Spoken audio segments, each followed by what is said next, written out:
지금 장동영 대표 하는 걸로 봐서는 지방선거 저도 마이웨이 할 것 같은데요. 지금 뭐 그 사람들 뭐 상식적으로 생각하나요? 뭐 그런 거 저런 거 그냥 자기 멋대로 하겠다는 건데, 만약에 지방선거의 패배 시에 당대표 사퇴를 만약에 염두에 뒀다면 저는 한동훈 제명 못 했을 것 같아요.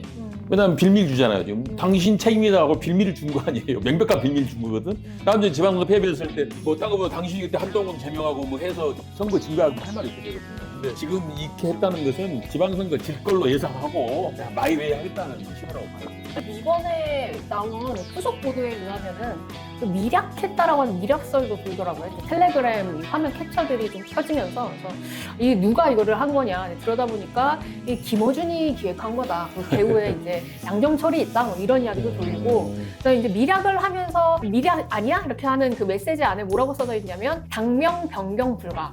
그 아래가 저는 가장 중요한 것 같은데, 나눠먹기 불가 이렇게 나왔어요. 지금 현재 민주당에 있는 사람들로서는 이 합당 자체가 결국에는 또 밖에 있는 사람들이 들어와서 마치 굴러 들어온 돌이 박힌 돌 빼내듯이 우리가 갖고 있는 이 자산을 나눠먹으려는 거 아니냐, 뭐 이런 힘도 좀 갖고 있는 것 같은데요.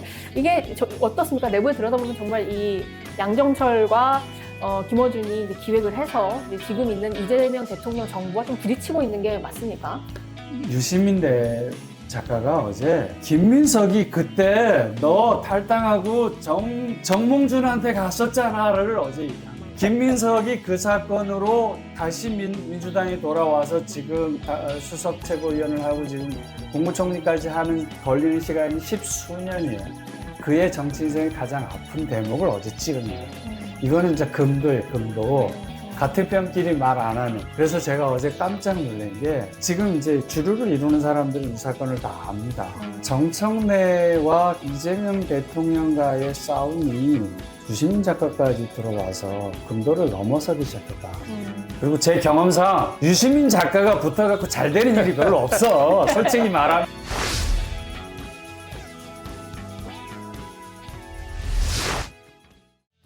안녕하세요, 여러분. 오늘도 다시 돌아왔습니다. 정치에 짬밥 좀 있다 하는 사람들이 모여서 떠드는 정치 짬밥입니다. 오늘도 제 옆에는 여의도 다선 의원이시자 변호사이신 문경호 문짬님 나와 계십니다. 안녕하세요. 반갑습니다.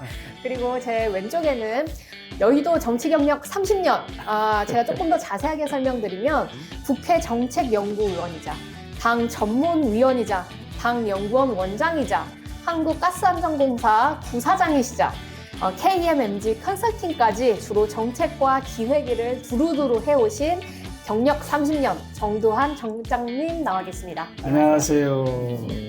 그리고 저는 정치 경력 미천한 신지의 신짱입니다. 반갑습니다. 오늘 우리 잠깐 그 뉴스 브리핑 먼저 소개해드리고 가도록 하겠습니다. 2026년 1월 29일이죠. 국민의힘에서 최고위에서 결정을 내렸습니다. 바로 한동훈 전 대표를 제명하겠다는 것이었습니다. 여기 쟁점들이 좀 몇 가지가 있었는데요. 당원 게시판 사건을 징계 사유로 삼았다는 점, 그리고 이 여러 정치적 분란을 정치적 해법이 아니라 최고 수위인 이 징계로 처리했다는 점이 여러 논란을 낳고 있습니다.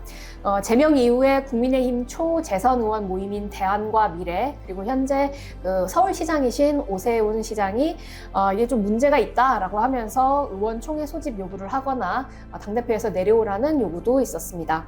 한동훈 측은 조사가 조작되었다 이렇게 얘기를 하면서 법적 대응도 함께 검토 중인 것으로 확인되었습니다. 그리고 더불어민주당과 조국혁신당 합당 소식도 이어지는데요. 1월 22일에 정청래 대표가 합당 제안을 공식적으로 띄웠습니다. 그러자 민주당 내부에서 공개 반발이 터졌는데요. 합의 논의는 중단돼야 된다. 당대표 사과해라. 이런 항의도 터져 나왔습니다. 근데 한편 26일 조국혁신당에서는 당무위를 통해서 이 사안에 관련해서는 전당원 투표로 결정을 하지만 이 협의는 전권 모두 다 조국 대표에게 위임하겠다 이렇게 밝혔습니다. 여기서 포인트는 단순히 이제 합치냐 마냐가 아니라 그 내부 안에 있는 이 당의 권력과 지도 체제 같은 것들이 함께 맞물리면서 아주 미묘한 권력 투쟁이 이어지고 있다는 건데요. 그건 이따가 요 짬밥러 분들께 한번 여쭤보도록 하겠습니다. 사법 이슈도 여전히 이어지고 있습니다. 1월 29일에 김건희 씨가 1심에서 징역 1년 8개월을 선고받았습니다. 그 보도에 따르면 통일교 금품수수 혐의는 유죄인데 다른 혐의는 몇 개 무죄 판단이 나왔습니다. 그래서 이제 특검은 항소를 했고요. 그리고 1월 26일에 이해찬 전 총리께서 별세하셨습니다. 그 베트남 출장 중에 건강 악화로 쓰러지셨고 그 치료 중에 현지에서 사망하신 후 이제 한국으로 돌아오셨습니다. 그 장례 기간 동안에 여러 일정들이 좀 조정되었고 그래서 정치 논쟁, 특히 이제 민주당 안에 있었던 합당 갈등 이야기도 애도 기간이 끝난 뒤에 이어질 것이라는 전망이 나오고 있었습니다. 그리고 2월 2일 그 우원식 국회의장이 이제 다시 한번 그 설 전에 국민투표법을 개정해야 된다 촉구하는 성명서를 발표했는데요. 6.3 지방선거와 개헌 국민투표 동시 실시 구상이 다시 한번 올라왔습니다. 이 개헌이 정말 이번 지방선거 때 이뤄질 수 있을 것인지도 관전 포인트 중에 하나입니다. 뭐 앞서서 여러 가지 소식들이 좀 정해졌지만 오늘 정치 짬밥에서는요. 지금 정치판을 중심으로 이루어지고 있는 이 브랜드 폐기와 브랜드 리뉴얼 상황에 대해서 좀 말씀드리고자 합니다. 이 두 정당 모두 다 브랜드를 개편하려고 하는 준비, 멀리서 보면 브랜드 개편의 준비, 가까이서 보면 이 당내 권력 다툼들이 계속 이어지고 있는 것 같은데요. 첫 장면을 한번 다뤄보죠.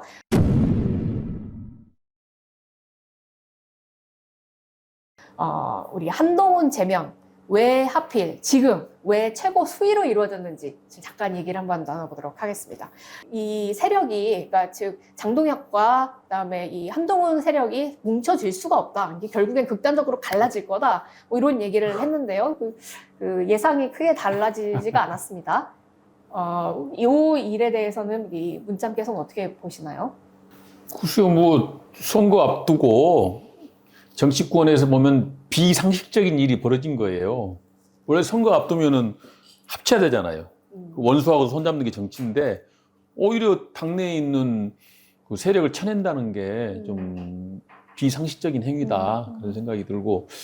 그런데 이제 원래 나라가 망할 때나 조직이 망할 때 보면은 객관적인 상황도 안 좋아지지만은 그 중요한 인물이 꼭 엉터리 같은 짓거리를 해요. 그래서 망하는 겁니다. 그래서 국민의힘도 이제 윤석열 대통령 전 대통령의 비상계엄 탄핵 또 사법체로 지금 당이 굉장히 어렵잖아요. 근데 이 당을 잘 추스려야 되는데 또 당대표라는 사람이 또 지금 사고를 치고 비상식적인 행위를 하고 있잖아요. 그래서 국힘은 망조가 들었구나 하는 생각을 했습니다. 이렇게 사실 단식도 하고 꽤 오래 단식하고 막 이렇게 정말 이렇게 산소 호흡기까지 낄 정도로 위급한 상황인 것처럼 이렇게 느껴졌는데 돌아와서 바로 하는 일이 이제 단칼에 제명하는 일이어서 역시 정치인들은 이 중요한 일이 되면 갑자기 정신이 번쩍 들면서 어떤 힘도 다시 나나 이런 생각도 들었는데요. 그 정장님은 어떻게 보셨습니까? 장동혁 대표가 좀 재선이긴 한데 당대표가 실제로는 아마 국회의원 생활 한 4년 했나요? 4년 돼가요. 4년 돼가. 어떻게 4년인 건가요? 초선인 건가요? 초선을 재보궐선거로 들어왔으니까. 그래서 정말 짧은 시간에 당대표가 됐는데 정치 경험이 없어도 상식적으로도 좀 이해가 안 가는 일을 벌린 거죠. 당내 가장 중요한 대권 후보, 잠재적 대권 후보 중에 하나인 한동훈을 제명시켜서 어제 그젠가요? 일요일 날 보니까 10만 명이 모였다고. 그래서 장동혁 뭐 사퇴하라. 그리고 한동훈 그렇게 되면 안 된다. 뭐 이렇게 했다는 것 같은데 정말 이해할 수 없고 말이 안 되는 일. 이게 이제 권력 투쟁을 하다 보면 본인들이 이제 제어가 안 돼요. 그래서 끝까지 가버린 것 같은데 지금부터 이제 제2라운드 들어갔죠. 과연 한동훈이 돌아오겠다고 큰 소리를 쳤는데 돌아올 수 있냐? 돌아올 방법은 뭐냐? 이제 뭐 신당을 만들 거냐? 아니면 뭐 재보궐선거에 나설 거냐? 뭐 법적 조치를 할 거냐? 뭐 이러는데 지금 이제 드러난 모습은 신당 아닌 것 같고 법률적으로 뭐 이렇게 주최하는 것도 아닌 것 같고 이제 재보궐선거에 과연 나올 거냐가 이제 초점으로 간 것 같은데 제가 보기에 한동훈의 큰 시련의 시기가 왔고 시련을 이겨낸다면 다음 대선의 중요한 후보 중에 하나가 될 수 있을 것 같고 아니면 사라질 거고. 네. 또 한동훈 의원이, 한동훈 전 대표가 여기서 가장 최적의 포지션을 자기가 차지하기 위해서 뭘 해야 되는 겁니까? 글쎄요, 지금 어려운 문제예요. 근데 어찌 보면 또 한동훈 입장에서는 이번 이 제명당한 게 큰 정치적 자산일 수 있어요. 네. 시련이 그러니까, 있어야 네, 시련이 건가요? 있어요. 시련이 있고 네. 더군다나 이제 윤 어게인 세력으로부터 지금 제명을 당했잖아요. 그러니까 중도층이 봤을 때는 이게 상당히 어떻게 보면 이미지 개선도 되고 그 한동훈에 대한 뭐 여러 가지 동정표도 있을 수 있고 또 한동훈이 그래도 윤 어게인으로부터 제명당한 걸로 보니까 왜 우리 쪽 가깝네? 이런 이미지를 줄 수 있거든요. 이제 문제는 앞으로 하기 나름인데 이제 한 전 대표가 이제 국힘에서 다시 부활이 되면은 다음 대통령 선거에 아주 막강한 후보가 될 수 있다 그런 생각이 들었습니다. 근데 이제 부활이 안 되면 정치적으로 끝나겠죠. 그건 앞으로 이제 본인이 하기 나름이고 그런 이제 또 여러 가지 객관적인 정세나 여건들이 한동훈 전 대표에게 기회를 줄 것인가 이것도 관전 포인트로 부상이 될 것 같습니다. 그 우선은 이제 법적인 한번 절차부터 한번 얘기해 보고 싶은데요. 변호사님이시니까 한번 여쭤보고 싶어요. 이게 징계가 나는 억울해. 그래서 이게 법원에 가가지고 이거를 징계를 나는 이걸 취소하고 싶어라고 하는 걸 보통 법원이 좀 받아들이는 편인가요? 잘 안 될 거예요. 네. 한동훈 전 대표도 이걸 법원으로 가져가는 건 조금 하수의 개책이라고 보고 당분간 좀 시간을 벌면서 좀 기회를 봐야죠. 만약에 이제 당장 정치적 부활을 한다고 그러면 이제 이번 그 지방선거 때 재보궐선거 때 출마해서 당선되는 게 이제 가장 큰 정치적인 회복인데 물론 그것도 쉬운 게 아니겠죠. 그리고 이제 통상 그 정당 내부의 일 가지고 법원에 가면은 법원에서 잘 안 받아줍니다. 뭐 정당은 정당 자율성이 있으니까 정당 자체 내에서 해결해라. 이제 절차 위반 같은 경우는 이제 법원에서 많이 제지를 하지만은 통상적으로 뭐 징계 사유 이런 거 가지고는 법원에서 손을 잘 안 댑니다. 그러면은 이제 한동훈 전 대표한테 남은 거는 이제 어쨌든 저쨌든 출마를 하거나 출마하는 좀 창당해야 되잖아요. 이 시간이 신당 만들기는 어려울 거예요. 시간이 많지 않은 것 같아요. 무소속 출마 가능할 거예요. 무소속이죠, 무소속 출마. 6월 지방선거가 곧 이제 6월 3일이니까 얼마 안 남았으니까 그때 재보궐선거를 함께 하거든요. 그런데 예를 들면 부산시장 선거에 전재수 전 장관이 출마를 부산시장으로 하게 되면 부산북구가 예를 들은 겁니다. 비잖아요. 그러면 이제 지금 좀 이따 다시 얘기하겠습니다만 만약에 민주당하고 조국신당이 통합을 한다면 조국 카드를 부산시장이나 전재수 있었던 그 재보궐선거에 쓰려고도 하겠죠. 다른 사람도 있겠지만 그럴 때 엄청난 결단을 할 수도 있을 거예요. 그래서 조국 나와 나랑 다이다이로 붙자 이런 방법도 있을 수 있고 또 대구 경북 이런 데가 만약 비는 묻고 잘 모르겠습니다만 있다면 당연히 거기 무소속으로 나가서 국힘 후보랑 싸워서 이겨서 돌아온다면 무소속 의원이지만 결국은 다시 돌아올 수 있는 가능성이 매우 높다고 봐야 되겠죠. 근데 당장은 그 한동훈 전 대표가 선거에 나가서 당선되기는 어려워 보여요. 왜냐하면은 국민의힘에 있는 당원들의 정서가 이제 강보수뿐만 아니고 상당수가 그 한동훈 전 대표에 대해서 좀 반감이 있더라고요. 그 반감은 어디서 나오는 건가요? 반감 배신론이죠, 배신자론 있죠, 배신자론. 배신자. 아무리 윤석열이 미워도 배신자. 그 탄핵에 찬성하면 되냐, 뭐 그런 거예요. 그러니까 그거는 이제 또 일반 사람들이 봐서 정서적으로 먹힐 수 있는 문제예요. 윤석열이 잘한 건 아니다. 그렇다고 해서 한동훈이가 네가 누구 때문에 큰 건데 윤석열이가 다 만들어준 건데 배신을 해? 이건 상당히 또 일반인들 정서에도 어필할 수 있는 포인트예요. 그래서 지금 국힘의 그 당원 중에 상당수가 한동훈 전 대표의 제명에 대해서 찬성하고 있고, 그 여론조사도 보면 한동훈 제명에 대해서 그렇게 뭐 반발이 아주 큰 것도 아니야. 뭐 여론조사가 뭐 7대3, 8대2로 뭐 부당하다 나온 것도 아니에요. 부당하다, 정당하다가 비슷비슷해요, 지금 보니까. 그러니까 그 사람들의 정서에는 뭐 저 윤석열 세력, 장동혁이 잘한 건 아니지만은 그러나 한동훈도 뭐 잘한 게 뭐 있냐? 이런 약간 그런 분위기예요. 그러니까 이번 보궐선거에 나와서 그걸 돌파하기는 쉽지 않아 보여요.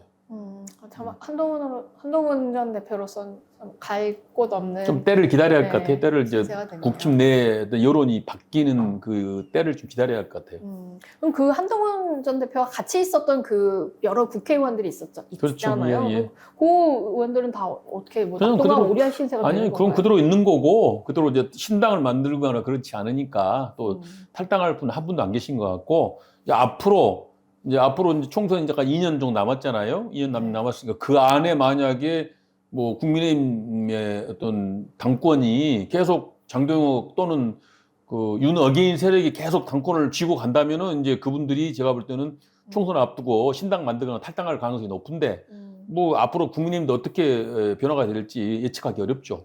그 대목은 아마 오세훈 서울시장의 참전으로 좀 유추를 해볼 수 있을 텐데, 오세훈 시장이 정면으로 지금 그 장동혁 대표를 걸었잖아요. 예. 사퇴하라. 사퇴하라는 말은 안 했지만 하여튼 이건 말이 안 된다. 거의 사퇴하라고 종용한 뭐 그 수준 수준이었죠. 가 있는 예. 거죠. 그러니까 이게 그가 말한 논거를 보면 지금 지방선거에 출마하는 모든 후보자들이 수검덩이가 됐다 이런 표현을 썼잖아요. 본인 심정도 그럴 거예요. 뭐 서울시장 지금 해가지고 이게 지금 여론조사 그 조사 기간마다 차이는 있으나 갤럽으로 보면 예를 들어 43대 22 이런 정도로 하프 게임이니까 뭐 저 리얼미터는 약간 붙어 있기는 하지만 그런 상황에서 장동혁으로 지방선거를 치를 수 있을까? 전 그런 생각을 여전히 합니다. 지난번에 문자님께서 아마 그 전에 잘리고 비대위로 갈 걸 그러셨는데 네. 그것도 관전 포인트 중에 하나인 것 같고요. 그래서 한동훈이 처해 있는 위치가 아주 애매한 부분은 윤석열 대통령이 정말 파격적으로 법무부 장관을 시켰고 파격적으로 비대위원장을 시켰는데 한동훈 너는 나를 배신하고 계엄할 때도 저쪽 가서 막아냈고 부당한 내란이라고 말했고 위헌 위법적이라고 분명히 말했고 그 다음에 내 집사람 김건희를 정면으로 공격했고 그 누굽니까 저 호주 대사 같은 그런 때도 막 지적했고 뭐 이런 것들이 쌓여 있다 보니까 한쪽에서는 너는 배신자야라고 다른 한쪽에서는 아니 윤 어게인 이거하고 절연하지 않으면 국민의힘이 무슨 비전이 있냐. 그러니까 당연히 해야 될 일인데 그리고 그런 세력들이 논리적으로 합리적으로는 맞잖아요. 그래서 이 두 개가 다 있는데 말씀하신 대로 재밌는 건 그 일이 제명 사건이 벌어졌는데 당내의 반발이 제가 예상했던 것보다 의외로 좀 작더라고요. 미미하죠. 그래서 제가 누구한테 물어봤어요. 왜 이러니? 이렇게 물어봤더니 재밌는 표현을 써요. 보수의 본리층에서 볼 땐 한동훈을 이렇게 표현하더라고요. 콜라 먹는 윤석열이죠? 이렇게 말해. 무슨 말이야? 술 먹는 윤석열이 아니라 콜라 먹는 윤석열. 윤석열은 맨날 술 먹는데 이제 술을 못 먹으니까 그게 똑같다는 거야. 윤석열 과라는 거지. 윤석열 과여서 그 본진에선 보수의 본진에서는 인정 안 한대요. 그래서 이렇게 생각보다 반발 심하지 않았구나. 그렇게 이해를 재밌는 표현이죠. 그래서 한동훈은 어찌됐건 힘든 상황에 왔다. 그런데 역대 정치인들을 보면 하늘은 반드시 시련을 주고 그 시련을 통해서 이겨낸 서사를 만들어내면 이제 그게 이제 한동훈에게 남겨져 있는 숙제고 만들어낸다면 예를 들어 지금 저 개혁신당의 이준석도 좀 쫓겨나가서 당을 만들었고 또 국회의원이 됐으니까 살아있잖아요. 그 다음에 언제든지 이 당하고 국민의힘은 총선 앞에 두고는 또 합치려고 할 거거든요. 그래서 이준석이 죽지 않았듯이 한동훈도 죽었다고 말할 수는 없다. 굉장히 이제 그분께 도움이 되는 이야기인 것 같습니다. 그러니까 오히려 약간 전 그 시기가 좀 빨리 올 수도 있겠다는 생각도 들어요. 이게 만약에 장동혁 체제가 무너지고 나서 비대위가 세워지면 제일 먼저 해야 되는 일들이 아무래도 이게 사람들을 다시 추스리고 모으는 일일 테니까 거기에서 근데 지금 장동혁 대표 하는 걸로 봐서는 지방선거 저도 마이웨이 할 것 같은데요. 계속 끝까지 버티겠다. 용서가 되겠습니까? 근데 뭐 지금 뭐 그 사람들 뭐 상식적으로 생각하나요? 뭐 그런 거 저런 거 그냥 그렇죠. 뭐 뭐 생각하고 자기 멋대로 정치 투쟁이었으니까. 자기 멋대로 하겠다는 건데 만약에 지방선거의 패배 시에 당대표 사퇴를 만약에 염두에 뒀다면 저는 한동훈 제명 못했을 것 같아요. 왜냐하면 빌미를 주잖아요. 지금 당신 책임이다 하고 빌미를 준 거 아니에요. 명백한 빌미를 준 거거든. 다음 이제 지방선거 패배했을 때 뭐 딴 거보다 당신이 그때 한동훈 제명하고 뭐 해서 선거 진 거야 그러면 할 말이 없게 되거든요. 근데 지금 이렇게 했다는 것은 그냥 지방선거 질 걸로 예상하고 그냥 마이웨이 하겠다는 신호라고 봐요. 본인은 그런데 저 김용태 전 대표 같은 경우도 이미 당 대표의 거취 문제에 대해서 당원 투표해야 된다고 치고 나왔으니까 이 내용은 계속 갈 거라고 근데 봐요. 지금은 당원 투표해도 막 장동혁 재심 나올 것 같고 지방선거 그 정도 수준인가요? 내부가? 그런 것 같아요. 제 지방선거가 패배를 완패를 하고 하면은 그때는 이제 다를 수 있겠죠. 하여튼 민주당은 복이 많은 것 같아요. 뭐 야당다운 야당이 거의 없어져 버려가지고. 이게 이 제명이 이제 꼭 이제 보수 재편의 신호탄이 되었으면 하는 바람이 조금 있습니다. 네. 네, 그럼 두 번째 좀 주제로 좀 넘어가도록 하겠습니다.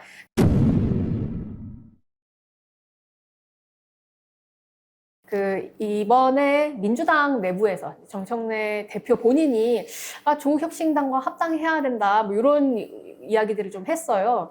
보니까 내부 반발이 만만치가 않던데 심지어 뭐 의원 총회에서 이현주 의원은 뭐 바로 옆에다가 앉히고 굉장히 심한 어조로 비판을 하기도 하고 태양이 하나지 이러고. 네, 하늘 아래 태양은 두 개가 될 수 없다 뭐 이런 얘기까지 하면서 지금 있는 이 정청래 대표의 행보가 결과적으로는 이재명 대통령의 이 모든 업무를 다 가로막고 있고 해가 되고 있다 이런 얘기를 서슴지 않게 했습니다.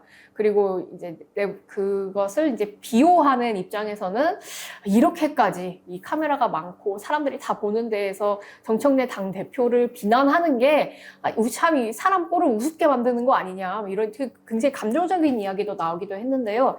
왜 갑자기 합당 얘기가 터져 나오는 건가요? 이 선거 때라서 이제 당연히 응당이 있어야 되는 일이라고 좀 봐야 됩니까? 아니면 내변에는 좀 다른 원리나 권력의 이 빔이 있는 겁니까? 저는 아마 오늘 글쎄 어디까지 제가 말을 할지 잘 모르겠는데 일단 야당의 권력 투쟁은 이제 한 단락이 이루어졌어요. 이제 일단 전쟁이 끝났죠. 왜 하는지 모르는 단식을 통해서 제명해가지고 이제 한 단락이 끝났고 이제 여당의 전쟁이 시작됐다고 저는 봅니다. 저는 전쟁이라는 표현을 쓰는데 어저께 유시민 전 작가라고 해야 되나? 작가가 이제 참전을 하는 걸 보고 유시민 작가가 어제 어디까지 갔냐면 김민석 총리를 겨냥해서 2002년도 노무현 정몽준 때 일을 거론하면서 그까지 가면서 이 합당은 해야 되는 일이야. 왜 절차 갖고 따져? 이러고 총리까지 공격을 했어요. 그래서 이게 제가 이제 그걸 보면서 이게 권력 투쟁을 넘어서 전쟁이구나 이런 느낌을 받았습니다. 조금 정리해 보면 우리 기억을 한번 돌이켜 보면 정청래 대표가 어느 날 1인 1표제 하자 이렇게 주장을 했고 그래서 그거 안 돼 이러다가 이제 당원 투표에 붙였어요. 거의 부결이 됐잖아요. 끝났습니다. 그런데 느닷없이 22일 날인가요? 그것도 하필이면 5,000포인트를 찍은 날. 정말 이재명 대통령으로서 정말 만세를 부르고 축배를 들 만한 그날 다시 합당 제안을 했단 말이에요. 그러니까 뉴스가 확 이거 죽고 이리 갔죠. 그래서 이제 조국혁신당하고 합당하자 이렇게 되니까 당내에서는 그거 대통령하고 상의한 거 맞아요? 뭐 이렇게 낮은 목소리로 물어보고 이거 좀 아닌 것 같기는 한데 이러다가 이제 하루 이틀 지나고 나서 보니까 당신 대통령하고 상의 안 했잖아. 그러니까 나 상의했거든. 그러니까 그게 무슨 상의야? 그냥 한다고 통보한 거지. 이래갖고 시작이 막 붙었는데 그때 이제 지금 이해찬 총리가 저기 민주평통 부의장으로서 베트남 가셨다가 이제 돌아가시면서 한 이제 일주일 가까이 이제 휴전이 됐죠. 네. 휴전이 됐는데 돌이켜보면 1인 1표제 때 핵심은 당신이 8월에 다시 당대표 되려는 거지. 그것 때문에 그런 거지. 그래서 당원들이 지금 대통령한테 힘을 실어야지. 이게 뭔 짓이요? 이러고 부결을 시킨 거란 말이에요. 근데 이번에는 조국혁신당하고 합당을 한대.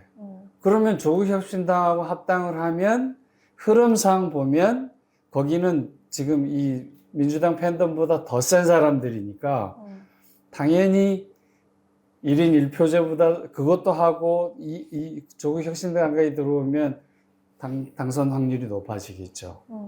그러면 이제 무게중심이 대통령이 아니고 이제 정청래로 넘어가는가 봐.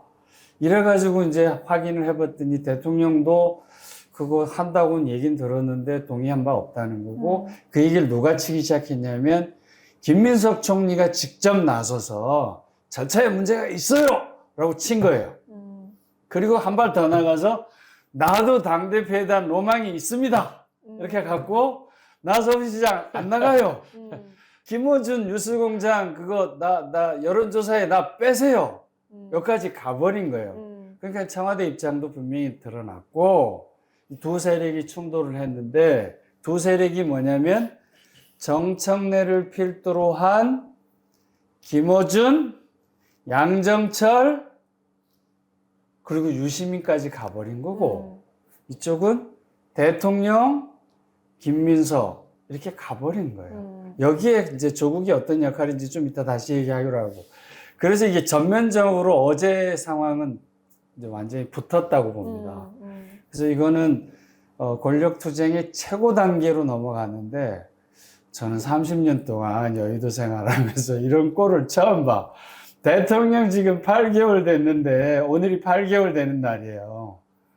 대상의 새로운 대통령이 지금 집권했는데 벌써 다음 정권을 놓고 싸움을 시작해? 정말 황당한 일을 좀 보고 있는 것 같아요. 그 문장께서는 어떻게 보셨습니까? 그래서 뭐 조국 혁신당과 민주당은 합당해야 하고 합당할 수밖에 없어요. 뭐 형제간이라 다름없어요. 그래서 결국은 뭐 합당한 건 당연한 것 같고 해야 되고 그런데 다만 시점이 미묘하다는 거죠. 이것이 이제 정말 민주당의 어떤 그 세후 확장 또 민주당의 어떤 선거 승리나 재집권을 위한 합당으로 되는 것이 아니고 정청래와 조국의 개인적인 이해관계에 따른 합당 시도였다는 게 이제 가장 큰 문제예요. 특히 이제 정청래 대표가 금년 8월에 전당대회를 앞두고 자기의 세를 강화하기 위해서 분명히 조국 혁신당 합당하면 정청래한테 상당히 도움이 되죠, 이거는. 지금 정청래 대표가 이번 8월 보궐선거에 좀 자신이 없어요, 지금 보니까. 자신이 없다 보니까 계속 무슨 당헌 개정도 시도하고 있고 또 이번에 조국 합당을 시도해서 뭔가 당대표 선거에 유리한 환경을 만들려고 하는데 늘 그렇지만은 그 의도가 나쁘면은 결과가 좋지가 않다. 저는 그렇게 봅니다. 그래서 합당 이슈가 좋은 주제이긴 한데 그 제기하는 시점과 의도가 좀 불순하기 때문에 이 과정은 상당히 민주당에 좋지 않은 결과로 이어지고 조국 혁신당도 결국은 그 어떤 뭐 겉으로는 뭐 제3의 정당을 추구하고 뭐 다양성 있는 정치를 추구했지만 결과적으로는 너희들 뭐 민주당의 아류 아니냐 결국 그런 비판에 직면하게 되고 앞으로 그 민주당 합당 외에는 해체할 길이 없을 것 같아요. 이번에 나온 그 후속 보도에 의하면은 그 미략했다라고 하는 미략설도 돌더라고요. 이제 텔레그램 이 화면 캡처들이 좀 켜지면서 그래서 이 누가 이거를 한 거냐 들여다보니까 이 김어준이 기획한 거다. 그 배우에 이제 양정철이 있다. 뭐 이런 이야기도 돌리고 그다음에 이제 미략을 하면서 그 미략 아니야? 이렇게 하는 그 메시지 안에 뭐라고 써져 있냐면 당명 변경 불가. 그 아래가 저는 가장 중요한 것 같은데 나눠먹기 불가 이렇게 나왔어요. 그러니까 이 지금 현재 민주당에 있는 사람들로서는 이 합당 자체가 결국에는 저 밖에 있는 사람들이 들어와서 마치 굴러 들어온 돌이 박힌 돌 빼내듯이 우리가 갖고 있는 이 자산을 나눠 먹으려는 거 아니냐 뭐 이런 의심도 좀 갖고 있는 것 같은데요. 이게 어떻습니까? 내부에 들여다보면 정말 이 양정철과 김어준이 이제 기획을 해서 이제 지금 있는 이재명 대통령 정부와 좀 부딪히고 있는 게 맞습니까? 이 설이 이번에 나오긴 했는데 벌써 오래전부터 문제 이제 우리한테 드러나는 건 정청래 당대표가 이제 6월 지방선거를 이기고 그 힘으로 8월에 다시 당대표에 도전해서 이기면 마치 이재명 대통령이 당대표를 한 번도 놓지 않고 대권에 가서 승리를 하듯이 다음 대통령은 내 거야 라는 그런 이제 프로그램을 갖고 있다는 것으로 알려져 있었고 그것을 김어준 총수라고 그러나요? 이렇게 같이 합의해서 왔다는 거잖아요. 그래서 청와대 대통령 따로 있고 여도 대통령은 정청래고 충정로 대통령은 김어준이고 이런 얘기가 나왔고 그 뒤에 이제 양정철 전 민주연구원장도 있어 이런 얘기가 지금 이제 나오는 거죠. 근데 이 얘기를 연원을 거슬러 올라가면 굉장히 좀 심각한 이야기들이 있을 수 있어요. 어떤 건가요? 심각하다고 하니까 갑자기 귀가 딱 쫑긋 쓰여지는데. 옛날에 그러니까 문재인 대통령 시절에 소위 적폐청산을 하기 위해서 검찰이 움직여야 되고 그거를 누가 잘할 거냐 했더니 윤석열이라는 검사가 괜찮아. 그거를 양정철이 그 당시에 이제 청와대에 있었는데 홍보수석인가 이랬었는데 문재인 대통령한테 천거를 해서 서울중앙지검장을 만들었고 그 다음 결정적인 게 그것도 굉장히 파격이었거든요. 왜냐하면 중앙지검장은 고검장급이었단 말이에요. 파격으로 올린 다음에 그 다음에 그 자리에서 바로 한 번도 전례가 없어요. 그 자리에서 가장 핵심적인 검찰총장으로 다시 점핑을 하거든요. 그거를 양정철이 했다는 거라. 그때 떠도는 말은 뭐였냐면 두 손을 무릎을 꿇고 윤석열이 양정철에게 술을 따랐다더라 라는 말이 떠돌았었어요. 어찌됐건 그래가지고 검찰총장이 그 적폐청산 소위 말하는 이제 박근혜 탄핵 이후에 그 세력들을 이제 그 보수층에서 나오는 말로 하면 한 2,000명 정도를 구속을 시켰다는 거 아닙니까? 수사를 받고. 그래서 200명 정도가 구속이 됐고 이랬다는 건데 그 일을 한 그 시점에 다음 대통령 누굴까? 그때 양정철은 조국을 밀었다는 거라. 그래서 조국 대통령 만들기에 들어갔는데 주진우, 김어준, 주진우, 김용민 요 삼총사들이 있었잖아요. 네. 주진우가 이제 윤석열 총장하고 검사 시절부터 친해가지고 김어준을 소개했고 김어준은 윤석열이 참 괜찮은 사람이야. 이렇게 됐다는 거라. 그래서 김어준은 윤석열을 대통령 만들고 싶었고 양정철은 조국을 만들고 싶었는데 이 싸움이 벌어진 게 조국 사태라는 거예요. 연원이 들어가 보면.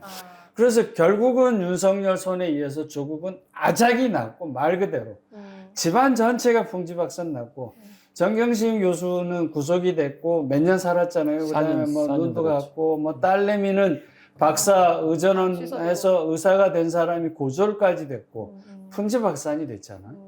이 사건이 그 최종 결과는 그렇게 해가지고 윤석열이 대통령이 돼버린 거 아니에요. 그것도 민주당 대통령이 아니고 국민의힘 대통령이 된 거 아니에요. 그때 그걸 낚아채서 간 게 별의 순간이 보인다 그래가지고 뭐 누굽니까 김종인 그 옹이 이렇게 데리고 가고 뭐 권성동이 붙고 권 영세가 붙고 이렇게 해서 간 거 아니에요. 저 자살한 부산의 장재원. 장재원 의원. 네. 장재원. 장재원인가 그렇게 해서 갔잖아요. 그리고 이제 윤석열이 이렇게 막 폭망하고 뭐 말도 안 되는 내란하다가 이렇게 돼버린 거잖아요. 그 다음 대통령 누구냐의 게임을 이들이 정청래로 잡았다는 거고, 정청래로 잡았다고요? 김어준이 정청래로 잡았다는 거고, 그거에 저는 깜짝 놀란 게 어제 사건이에요. 갑자기 유시민 작가가 등장을 해서 김민석 현 총리를 공격을 한 거예요. 그러니까 맥락을 보세요. 대통령 입장에서는 내가 최고로 힘 있을 때 일할 수 있는 기간이 금년이라고. 그러면 1년 반이잖아요. 역대 30년 동안 제가 보기에 1년 반이 제일 대통령 권력이 세. 그러니까 뭐 정치 개혁을 하든 헌법 개정을 하든 민생을 살리든 할 수 있는 일이 금년인데, 정청래 그동안 한 거 한번 보세요. 대통령이 외국에 나가서 성과를 내기만 내면 에이펙으로 성과를 내고 5천 포인트를 넘기고 이럴 때마다 정청래는 물 끼얹듯이 그때 한 번씩 폭탄을 던져요. 대통령이 이게 스포트라이트가 안 가게 만들어. 그리고 세상에 이제 8개월밖에 안 된 대통령을 이제 다음 권력이 나다라고 벌써 들고 나온 거고, 그걸 세상에 김어준이가 하여튼 민주당 당원들한테 영향력이 굉장하잖아요. 김어준이 서포트를 했는데 제가 놀란 건 유시민이 들어왔다는 얘기는 뭐냐면 문재인 세력까지 다 붙었다는 거예요, 이거는. 그러니까 이거는 제가 현재 대통령의 심정은 모르겠으나 짐작컨대 저는 용서할 수 없다고 봅니다. 지금 안 그래도 국회가 왜 이렇게 일을 안 해줘요? 20%밖에 안 해줘서 우리 힘들어 죽겠어요를 공개적으로 말했는데 8월에 또 정청래 체제로 가면 모든 사람이 다 정청래에 몰릴 텐데 무슨 힘을 갖고 대통령이 뭘 할 수 있겠냐고. 그러니 이런 판을 만드는 거에 대통령이 동의할 수 없어서, 아니 지금 사실은 그 손발이 잘 맞는 국무총리, 비서실장, 정무수석이 다 이렇게 금년을 잘 끌고 가야 되는데, 정무수석은 저기 도지사 나간다고 나가고, 비서실장도 도지사 보낸다고 보내고, 이제 총리 남아있는데 총리도 서울시장 보내려다 아니야, 당이 급한 것 같아서 당대표로 보내려고 하는 거 다 알려져 있는데, 그러니 이제 정면 부딪힌 거죠. 이건 전쟁이죠. 근데 지금 말씀 들어보니까 그렇게 그 대통령한테 만만한 지금 정세가 아닌 것 같은데요. 본인이 오히려 좀 수적인 열세가 된 거 아닌가요? 그런데 이거를 지금 이제 이현주 수석, 그다음에 누굽니까? 황명선 수석, 또 강덕구 수석 이제 다 들고 일어났잖아요. 그리고 이제 이들이 말한 게 대통령하고 상의해서 하는 거 아니야. 당신이 통보만 했을 뿐 여기까지 다 확인이 됐잖아요.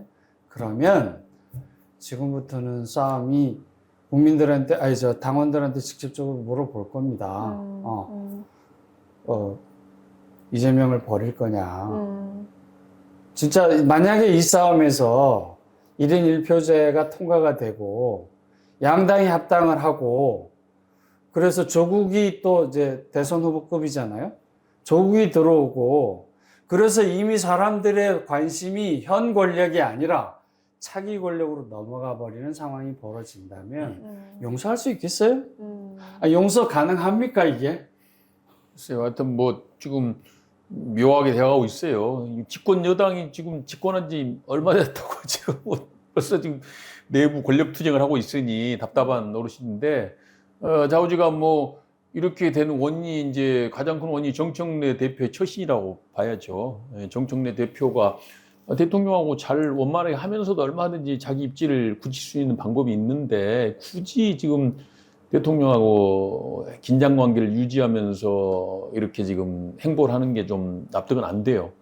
민주당도 뭐가 잘못되려고 또 이상한 사람이 대표된 것 같기도 한데 지금 보니까 하여튼 지금 정말 이재명 대통령 입장에서는 지금 이 상황이 좀 수용하기 힘들 것 같아요. 왜냐하면은 지난번에 얘기했지만 이재명 대통령이 지금 퇴임 후에 자신의 사법적인 문제가 맞습니다. 상당히 중요하게 지금 맞습니다. 생각하고 있거든요. 그게 지금 현재 어떤 포석 가는데 중요한 상수예요. 근데 어떤 정청래 대표가 당대표가 된다는 것은 이재명 대통령 퇴임 후에 상당히 불안 요소가 생기는 거 아닙니까, 그렇죠. 지금? 네. 예. 당장 지금 대통령이 있을 때야 어떻게든 하겠죠. 대통령 그렇죠. 권력이 있으니까 뭐 당대표가 뭐 정청래가 되더라도 뭐 어떤 그걸 끌고 갈 수는 있는데 퇴임 후가 이제 심각하게 되는 문제가 될수 거예요. 있죠. 예, 그래서 이재명 대통령으로서도 정청래 당대표 카드를 받기가 어렵고 거기다가 또 조국까지 당에 들어와가지고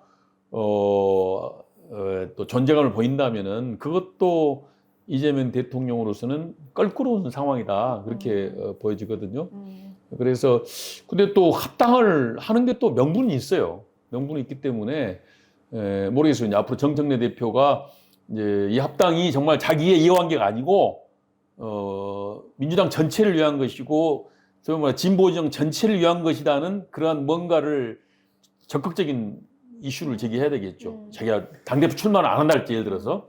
그래서 그런 카드를 내보인다면 뭐 달라질 수도 있을 것 같은데. 지금 말씀하신 건 양론이 있을 것 같아요. 그러니까 세력이 확장된다는 면에서는 이제 그럴 수 있는데 다른 측면에서 보면 제가 보기에는 저는 좀 동의가 안 되는 지점이 뭐냐면 지금 조국 혁신당은 본인들의 그 포지션을 어디다 뒀냐면 쇄빙선에다가 뒀어요. 그래서 내란 척결, 내란 세력 척결이라고 하는 거에 본인들이 쇄빙선으로 뚫을 테니 민주당 본선이 뒤에 따라오면서 해라. 이렇게 포지션을 뒀는데 민주당의 그 소위 말하는 그 강성 지지자보다 훨씬 강한 사람들이에요. 근데 이 사람들이 2% 3%란 말이에요. 근데 현재 민주당이 대통령이 59% 63% 안정적이에요. 그리고 그 이상 가는 건 좀 위험하다고 봅니다. 내려오는 것도 50% 깨지는 것도 위험하지만 그러면 둘이 합치면 어차피 민주당 지지 세력이라. 그럼. 그러니까 중요한 건 대통령은 빨간 넥타이 섞인 것까지 매면서 통합 넥타이를 매면서 나는 대한민국의 대통령이야. 그렇게 주장하잖아요. 그래서 중도층을 끌어들이고 나는 실용이야. 이렇게 왔잖아요.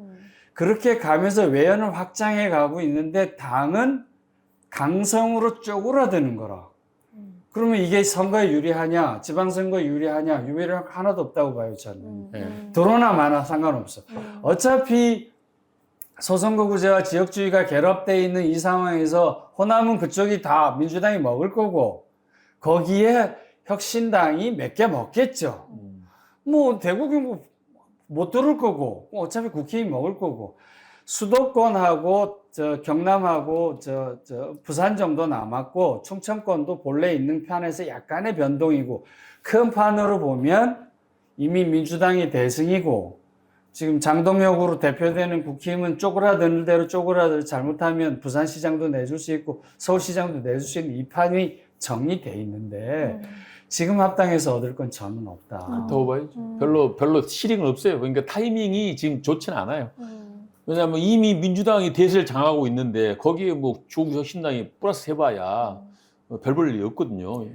오히려 마이너스가 될 수도 있을 것 그렇죠. 같아요. 그렇죠. 이제 중도층 이탈을 아까 우리 정장님 말씀하신 대로 이제 소위 말해서 조국 혁신당이 들어오면서 중도층 이탈할 수도 있다는 거죠. 그런 점은 오히려 또 마이너스 될 수도 있다고 봐야죠. 그때 제가 기억하기로는 그 조국 사면 하자마자 이제 한 5% 정도 그 지지율 떨어지고 이 가장 큰 원인 중에 하나가 이제 특히 젊은 사람들은 이제 조국 대표에 대한 반감, 그다음에 지금 사실 공정성에 대한 굉장히 예민한 이 감각들이 있는데 이제 그것이 아직도 해소되지 않았다는 걸 지금 뜻하고 있거든요. 근데 이 국면에서 그냥 이렇게 뭐 지도세도 모르게 굉장히 급하게 이렇게 합당을 하면 오히려 잘 모르는 이 중도층 분들께는 그냥 그 민주당의 이미지를 좀 해치는 결과가 될 수도 있을 것 같아요. 그러니까 저는 조국 혁신당이 민주당 합당하는 걸 찬성합니다. 왜냐?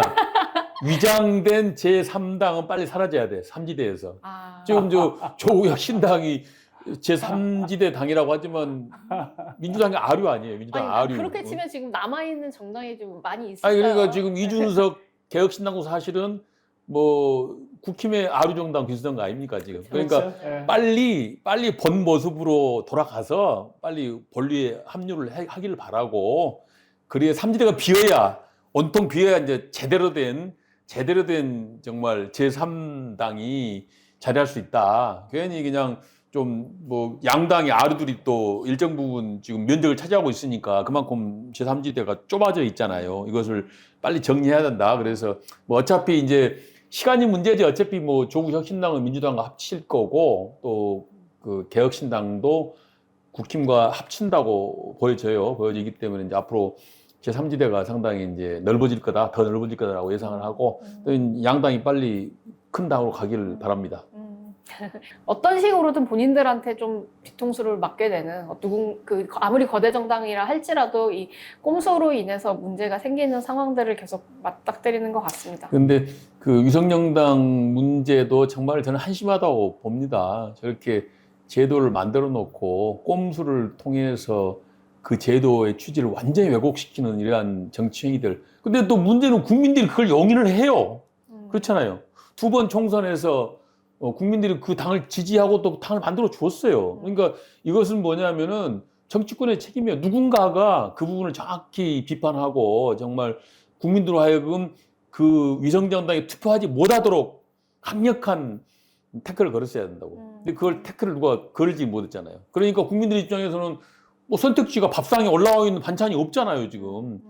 위성정당하고 진짜 정당이 있어야 돼. 진짜 정당이 없어. 위성정당하고 또 다른 위성정당만 밥상에 올라와 있으니 그 중에 하나 골라 먹은 거죠. 사실 이게 그때 당시 위성정당 사건이 터졌을 때 위헌 판결을 받으려고 소송도 이어졌었는데 이제 그것도 좀 빨리 해결이 됐으면 좋겠어요. 사실 이게 완벽한 위헌이잖아요.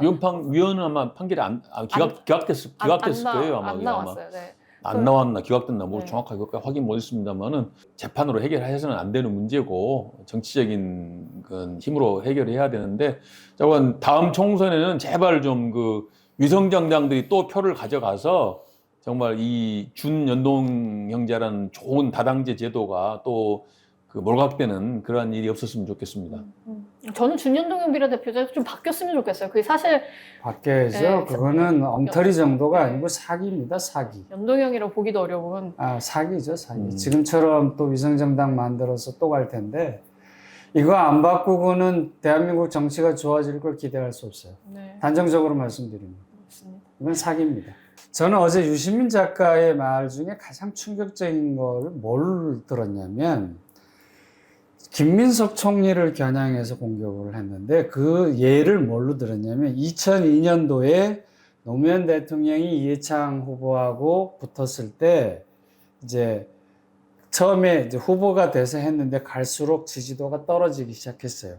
그러니까 이제 민주당 내에서 후보 단일화 논쟁이 시작이 됐고 그래서 이제 하나가 총재, 그러니까 당대표를 비롯해서 동교동이 바꿔야 된다. 이거 노무현 갖고 안 된다. 이거 그러면 어떡할래? 정권이 이럴 텐데. 그때 이제 김대중 시절이었으니까. 김대중 대통령 시절이었으니까. 그래서 이제 여러 가지 막 우여곡절이 있는 와중에 후단 협의라고 그러죠. 후보 단일화 협의라는 게 만들어지고 그들이 압박 하는데 후보 사퇴를 안 하니까 탈당을 해버려요. 그때 김민석도 탈당을 해.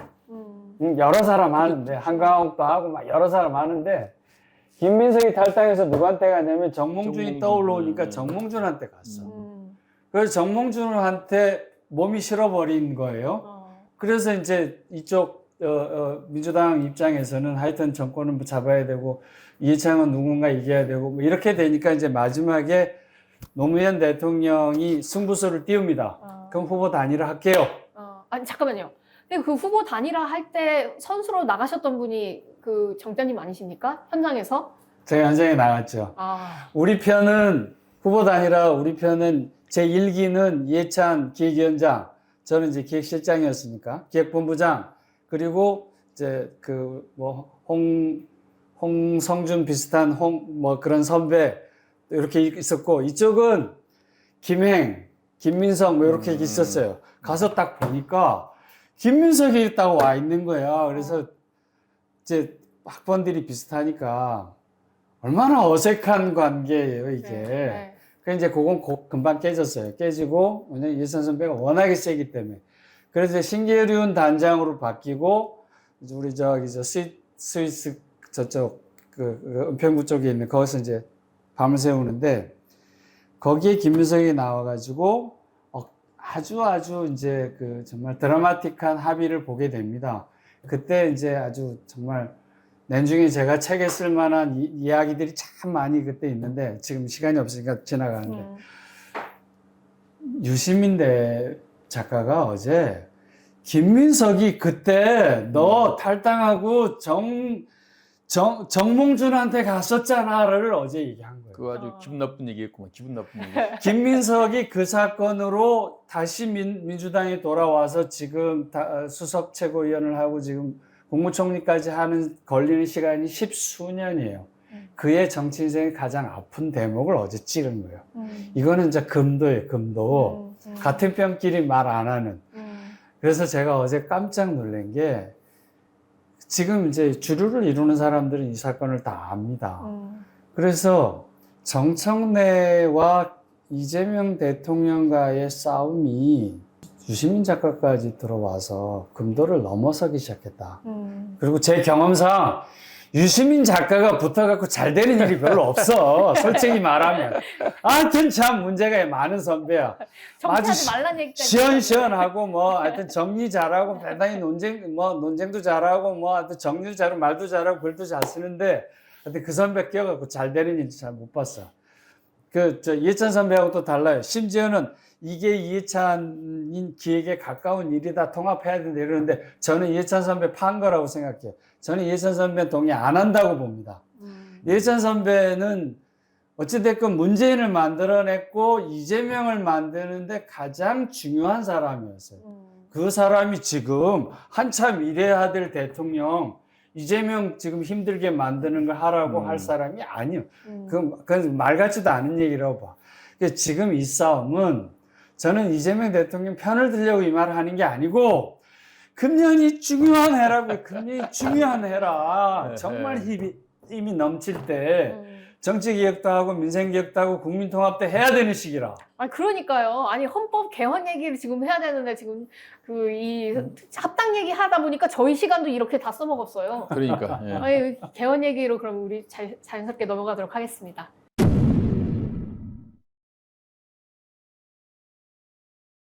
2월 2일에 국회의장께서 이제는 좀 국민투표법이라도 고쳐야 된다. 이번 지방선거 맞춰서 개정해야 된다. 이렇게 얘기를 하셨는데 때마침 지금 저희가 촬영 중인 이 3일에 교섭단체 대표 연설에서 한병도 원내대표가 민주당 원내대표가 그 원포인트 개헌을 제안했습니다.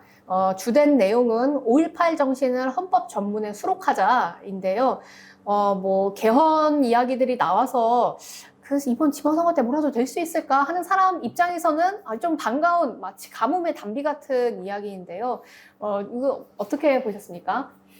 글쎄 한병도 대표가 제안한 것 중에서 5.18 정신을 전문에 넣자는 거는 좋은 말씀이긴 한데 지금 그거 될 가능성도 없고 또 불필요한 논란만 일으킬 가능성이 많을 것 같아요. 그래서 그다음에 국민투표법 개정안은 빨리 좀 해야지 자기들이 권한 주고 있는 사람이 하면 되는 것이지 빨리 민주당이 좀 나서서 하기를 바라고. 하여튼 제가 볼 때는 우원식 의장이 좀 불만입니다. 저는 그 부분에 대해서. 사고를 쳐가지고 정말 개헌이 자신의 정치적인 소신이고 그것이 꼭 필요하다 그러면 사고를 쳐야죠. 어떤 사고가 있습니까? 국회의장이 계속 그 부족한가요? 문제를 지적하고 무슨 개헌특위도 하자고 계속 이슈를 자꾸 만들어서 자꾸 언론에도 보도하게 만들고 헌법 이슈가 자꾸 등장하게 해야죠. 그래도 국회의장이 그 스피커가 큰 스피커 아닙니까? 그분이 자꾸 개헌 얘기를 자꾸 하고 뭔가 액션을 하면은 그게 뉴스가 되고 국민들의 관심을 불러일으킬 수가 있어요. 그런데 누굴 보면 소극적이에요. 말만 개헌을 해야 되는데 지금 상황이 어렵다. 맨날 그 얘기만 하고 계시잖아. 하나만 하는 얘기 뭐 할래요? 사고를 쳐야죠. 정장께서는 어떻게 보세요? 한병도 원내대표가 오늘 제안한 원포인트 개헌, 그게 하필이면 5.18 정신을 전문에 수록한다. 솔직한 제 느낌은 이건 정말 눈 가리고 아웅하신 겁니다. 이거 광주에서 하도 압박이 심하니까 그분들을 위해서 립 서비스 하는 거라고. 헌법 개정을 하자고 하는 근본적인, 5.18 전문 수록은 당연한 겁니다. 그러니까 논쟁의 여지가 없어요. 그러니까 더 보탤 말도 없고, 광주 분들의 요구 저는 100% 동의하니까 함께하는 세력입니다. 그 말씀이 아니라, 제왕적 대통령제를 깨지 아니하면, 선거법을 안 바꾸면, 그리고 지방을 분권화시키지 않으면 이 나라가 정치가 하나도 안 바뀔 거라는 게 문제의 핵심이에요. 그리고 헌법 전문도 바꿀 수 있고 윤석열처럼 함부로 개헌도 못하게 하고 뭐 이런 것들을 넣으면 돼요.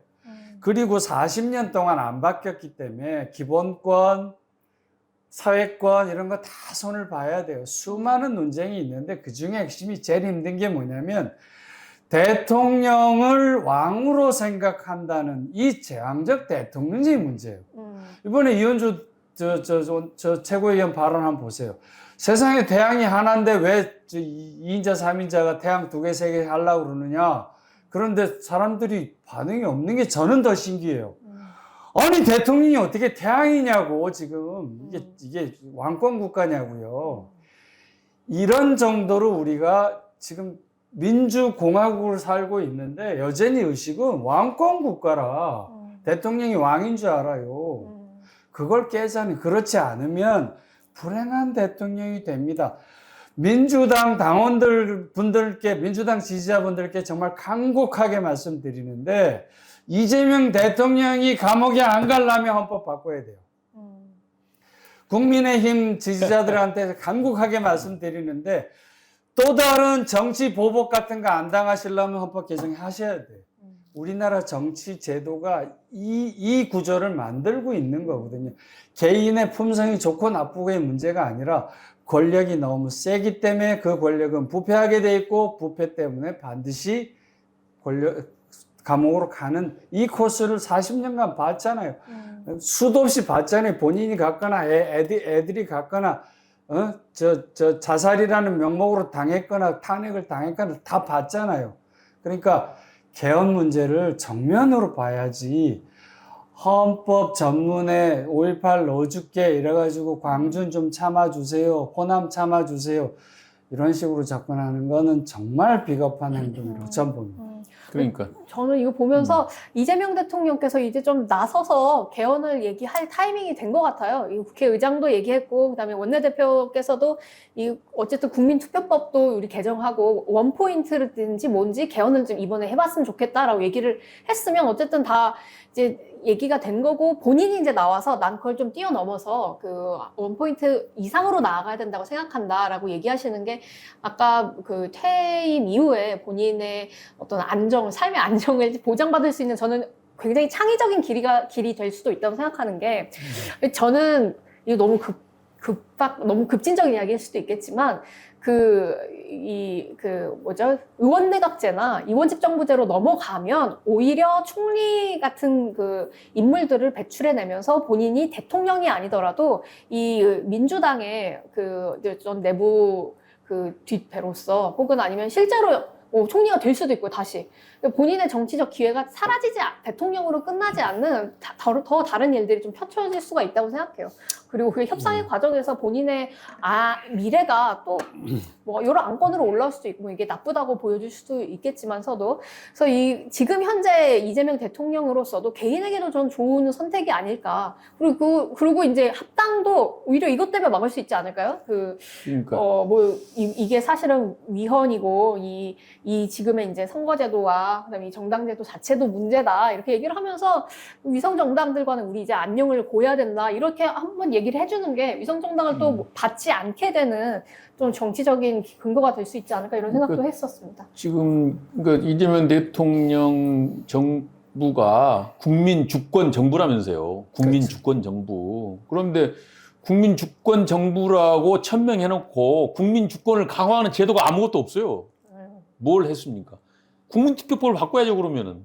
당연히 내가 국민 주권 정부라고 칭하고 그 정권에 복무하는 사람은 우리 대통령께서 국민 주권 정부라고 칭했으니 국민 주권을 강화하기 위해서 뭘 할까? 제도를 뭘 바꿀까를 고민해야 할 거 아닙니까? 그러면 제일 먼저 생각할 수 있는 게 국민투표법이에요. 국민투표법을 바꾸어서 국민들이 뭔가 직접 민주제적 요소를 도입해가지고 그리고 국민들이 정말 주권을 행사할 수 있는 길을 열어야 할 거 아닙니까? 이게 국민주권정부가 실질적으로 할 일이지 말만 떠드는 의미가 없다는 거죠. 그리고 국민투표법은 지금 뭐 유언 판결 난 지 지금 오래됐는데 손도 안 대고 있잖아요. 그렇죠. 마침 10년 오늘 남았죠. 한병도 원내대표가 국민투표법을 개정하겠다고 얘기를 했으니 정말 지방선거 가기 전에 제발 좀 통과시키기 바랍니다. 아니 사법연수원 18기들 뭐 합니까? 거기 아니 문영배 전 헌재 소장도 있고 예. 민유숙 전 대법관도 있고 예. 문병호도 있고 그렇죠. 정성호 장관도 있고 예. 그리고 이재명도 있고 예. 그럼 18기들이 좀 해봐요. 해봐야 되는데 해봐야 되는데 하여튼 뭐 아니 권력 여러 다 가지- 그 주변에 다 있으면 좀 하여튼 해봐요. 대한민국 뭐 이 대통령께 뭐 그런 역할을 좀 할 수 있도록 해달라고 뭐 제안을 했습니다. 네, 제안했는데 어떻게 될지 모르겠고요. 저간 뭐 개헌이나 뭐 선거구제 개편이나 뭔가 하여튼 87 체제 이후에 거의 한 지금 40년간 운용해온 이 여러 가지 정치 제도들 이거를 좀 과감하게 바꾸자 이런 제안을 저는 하고 있고 그 어제도 제가 지방에 갔다가 어떤 분을 만났는데 그 말씀 하시더라고요. 요새 무슨 뭐 행정통합 있잖아요. 행정통합. 정부가 얘기하는 게 행정통합에서 뭐 그 취지는 무슨 지방 정권의 지방 시대를 열겠다는 거 아니에요. 지금 지방을 강화하겠다. 그런데 지방이 지금 갈수록 뭐 인구 감소하고 뭐 일자리는 없어지고 인구는 줄고 하고 있잖아요. 그러면서 중앙정부 발상은 뭐냐? 돈을 좀 더 주겠다는 거야. 돈을 맞아요. 예산을. 맞아요. 그거 갖고는 안 된다. 뭔가 그분이 딱 얘기하는데 제가 평소에 하던 얘기 하시더라고. 연방제 같은 것도 고민한다. 그렇죠. 그 얘기를 하시더라고. 네, 그러니까 연방 지방 수준. 분권 강화하고 지방 시대를 열려면은 연방제를 고민해야 돼요. 그래가지고 뭐 문제를 풀고 실타래를 풀어야지 무슨 중앙정부에서 돈 뭐 20조 더 준다? 돈 더 줘갖고 뭐 돈 주면서 그 마음대로 쓰는 것도 아니고 꼬리표에 다 붙여갖고 주고 말이지. 다 지방에서 그 돈 쓰려면 중앙정부부터 승인받아고 뭐 맞아요. 절차가 복잡하잖아요. 맞아요. 그게 아니고 그러면 아예 통 크게 30조를 줄 테니 네 알아서 써라 이러든지. 그래야 뭐 지방 시대가 되고 뭐 지방 분권이 되는 거지. 모든 다 쥐고 있으면서 그냥 떡 하나 더 줄게 뭐 지방 통합해라. 이게 발상 자체가 잘못됐다는 거죠. 맞습니다. 예. 사법연수원 18기들 반성하십시오. 뭐라도 빨리 모이셔가지고 이야기를 좀 나눠보시면 좋겠네요. 오늘은 저희 여러 이야기들을 나눴지만 어쨌든 각 정당과 한국이라는 나라조차도 지금 맞닥뜨리고 있는 문제가 지금 여태까지 우리가 가지고 있는 이 가치를 어떻게 또 쇄신하고 바꿀 것인가 아니면 그냥 지키고 남을 것인가 이런 이 딜레마와 이 선택의 문제에 선택의 문제를 목도하고 있는 것 같습니다. 제가 이야기 들으면서 좀 들었던 건 거대 양당들의 이 사태에 결국엔 중요한 건 당원들이다. 당원들이 어떻게 투표하고 어떻게 목소리를 내냐가 이 두 개의 태양, 한 개의 태양들이 어떻게 움직일지를 결정하게 되는 중요한 요인이 되겠다. 그래서 당원들이 아무 말도 안 하고 있으면 결국 장동윤 같은 대표가 자기 마음대로 움직이고 별로 무서워하지 않게 되고 당원들이 제 역할을 했을 때야말로 이제 권력자들이 자신의 앞길을 두려워하게 되는 일이 나오지 않을까 싶습니다. 그 마음에서 한국도 빨리 개헌 논의가 이어졌으면 좋겠어요. 그러면 저희 오늘 긴 시간 들어주신 모든 짬밥러분들께 감사드리고요. 오늘도 좋아요와 구독 잊지 마시길 바랍니다. 그럼 오늘은 여기까지 하겠습니다. 정치 짬밥! 짬밥이었습니다.